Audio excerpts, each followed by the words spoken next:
नमस्कार आप सभी को। फिर हाजिर हूँ एक और नए मंत्र की जानकारी के साथ।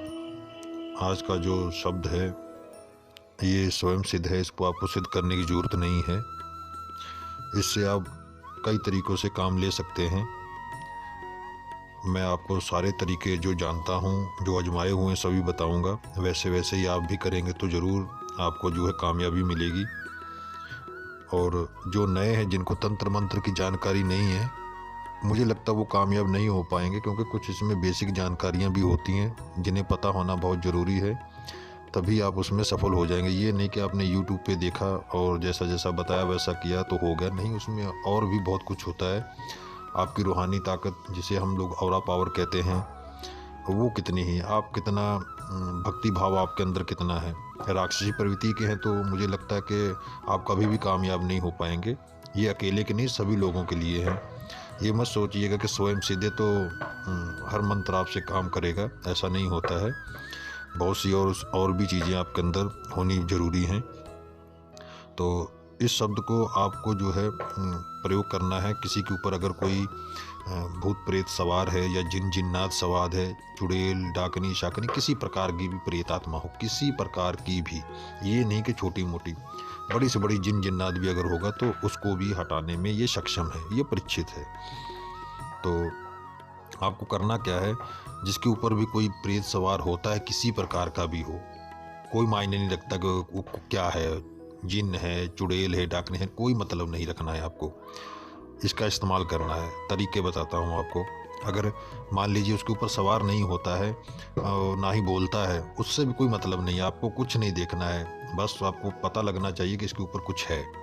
या अगर किसी का जादू का असर है, मान लीजिए कोई चीज़ सवार नहीं होती है और वो लग रहा है कि सूख रहा है, जैसे मान लीजिए उसके ऊपर कोई तंत्र कर दिया या खिला पिला दिया है, ऐसा कुछ आपको लग रहा है, तो उसमें भी ये कारगर है। ज़रूरी नहीं कि कोई आत्मा उसके ऊपर सवार हो रही है तो तभी ये शब्द काम करेगा, ऐसा कुछ भी नहीं। आप किसी प्रकार का भी तंत्र मंत्र खिलाया पिलाया, कोई भी भूत प्रेत किसी भी प्रजाति का हो, उसके ऊपर आता होगा और कोई मायने नहीं रखता, सबको हटाने में सक्षम। बस मेरी जो ये जानकारी, इसको ध्यान से सुनिएगा, ज़रूर आप इसमें कामयाब भी हो जाएंगे।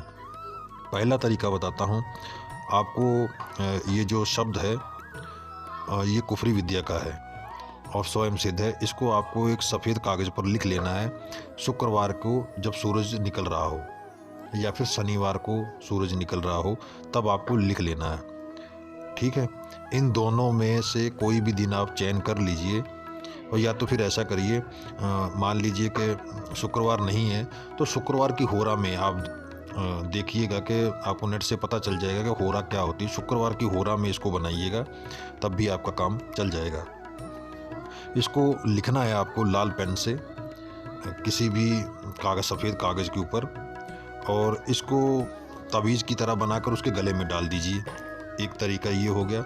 और केसर लेकर सफ़ेद कागज़ के ऊपर ही लकड़ी को ले लीजिए, कोई भी ले लीजिए, जैसे अनार की कलम हो गई या कोई गुलाब की, मतलब गुलाब की नहीं चलेगी इसमें, अनार की कलम अगर मिल जाती तो अच्छी है, नहीं तो आप कोई भी जैसे ये स्याही वाले पेन होते हैं जिसमें कि स्याही नहीं है, उसमें उसको डिबो कर भी लिख सकते हैं, तब भी आपका काम हो जाएगा। ये मैंने करके देखा हुआ, तभी बता रहा हूँ, ये नहीं कि अंदाजन बता रहा हूँ, ऐसा मैंने कई बार किया है।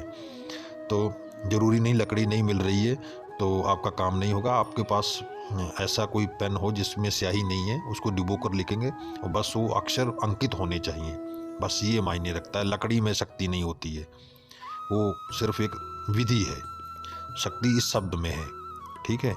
और इसको आपको जो है उसके सफ़ेद कागज़ के ऊपर लिख लेना है। लिखने के बाद कम से कम 7 जो है बना लीजिए, और 7 बनाने के बाद उसको जो है आपको जहाँ पर पहला शब्द है उधर से मोड़ना है और नीचे की तरफ ले जाना है। एक बत्ती बना लेनी, जैसे रुई की बत्ती नहीं होती दिया जलाने के लिए, ऐसे आपको बना लेना है और रुई में उसको लपेट लेना। जैसे पतला कागज़ बनाइएगा, जितना छोटा हो उतना ज़्यादा सही है, और उसको बिल्कुल रुई में लपेट लीजिएगा। एक चिराग में जलाने वाली जो बत्ती रुई की होती वैसा बना लीजिए रुई लगाकर, और उसको क्या करना है, उसको सरसों का तेल डालकर और इस हिसाब से आपको रखना है, उसकी ऊंचाई रखनी, जैसे जो भी रोगी है उसको आपने बैठाया और उसकी आँखों के बिल्कुल लेवल पर या थोड़ा सा ऊपर जो है उसको रखना है, नीचे नहीं होना चाहिए, आँखों से ऊपर ही रहना चाहिए थोड़ा सा। और उसको उसके सामने रखिए और जला दीजिए और उसको बोलिए कि देखिएगा अगर वो चीज़ कभी सवार नहीं हुई है और 10-15 मिनट 20 मिनट या आधा घंटे के अंदर वो चीज़ सवार होना शुरू हो जाएगी। पहले दिन नहीं होगी तो दूसरे दिन तो उसको होना ही होना है। बस ये आपको 7 दिन कर देना है लगातार, और कम से कम आधा पौना घंटा बिठाइए देखने के लिए, कि उसको बोलिए देखते रहे बस, और कुछ नहीं करना है। तो इससे भी आपका काम हो जाएगा। तीसरा नंबर, तो इसी तरह के आपको 7 दूनी 14 नक्श जो है इसको बना लेने, मतलब ये जो शब्द है ये इसको बना लेना है किसी कागज़ के ऊपर, इसको लिख उसी क्या कहते हैं जो मैंने बताया था केसर की स्याही बनाकर उसको सफ़ेद कागज़ पर 14 जो है बना कागज़ों पर लिख लेना टुकड़ों पर, और रोज़ एक टुकड़े को पानी में थोड़ी देर के लिए डाल दीजिए और उसके बाद उंगली से थोड़ा सा उन अक्षरों को मल दीजिए कि उनका अर्क जो है वो जो स्याही है वो उतर कर उस पानी में चली जाए और उनको पीने को दे दीजिए। ये काम भी आपका हो गया। इससे भी आपका सारा तंत्र मंत्र कट जाएगा, लेकिन लगातार करना पड़ेगा, एक दिन में कुछ नहीं होगा। और इसी शब्द से झाड़ा भी करना है। बस गले में डाल दीजिए इसको बनाकर, और ये 3 प्रक्रियाएं हैं, इनको भी कर दीजिए। तो देखेंगे आप कि जो भी आपका जो किया कराया है या खिलाया पिलाया है वो बाहर या तो उल्टी होगी या तो लैटरिन लगेगी, दोनों में से एक चीज़ तो होगी। उल्टी होनी है, ये सोच लीजिए। अगर खिलाया पिलाया है तो वो बाहर को आएगा, ठीक है। वो खुद ही आप जिसको भी ये करेंगे वो खुद ही समझ में आ जाएगा अगर खिलाया पिलाया है तो। अगर किसी के ऊपर सवार है तो पहले तो वो जोश में आएगा और तेज़ी पकड़ेगा कि आप हट जाएं, तकलीफ़ देगा, लेकिन आपको रुकना नहीं है।